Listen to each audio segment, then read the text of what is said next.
Magnesium is more than just a metal. If you break it down enough, you will get to an atom. Atoms are what make up the whole world. The atom for magnesium is a bit different than the atom for another element. Within the atom, there are three subatomic particles, which are neutrons, electrons, and protons. Protons and neutrons are found inside the nucleus, and electrons are found outside of the nucleus. The protons and neutrons together are what make up the mass of an atom. Although atoms can have a different amount of neutrons, but still have the same amount of protons, these are known as isotopes. For magnesium, there are three different isotope names, which are magnesium 24 that has 12 neutrons, magnesium 25 with 13 neutrons, and magnesium 26, which has 14 neutrons. As you can see in this picture, here are the three isotopes. The neutrons are in green and the protons are in purple. Also below the number of neutrons is the percent abundance for each isotope. Magnesium 24 has the highest abundance of 78.9%. Magnesium 25 has the lowest abundance of 10%, while really close to that number is magnesium 26 with abundance of 11.01%. The chemical symbol for magnesium is Mg. It is a group 2 of the alkaline earth metals. Magnesium is a metal and is solid at room temperature. It has the atomic mass of 24.305 and has the atomic number of 12. Knowing the atomic number for an element will let you know the amount of protons and electrons inside the atom.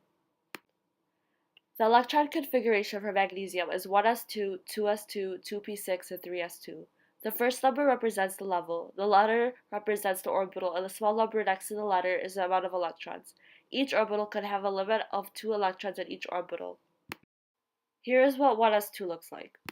2s2, 2p6, and finally 3s2. This is the complete quantum mechanical model for magnesium. Electrons are found in orbitals, but there's no exact location for where they are. In this picture is the orbital diagram. Each box represents an orbital, and there are two arrows in each orbital. Electrons don't move in just one direction. They spin counterclockwise or clockwise.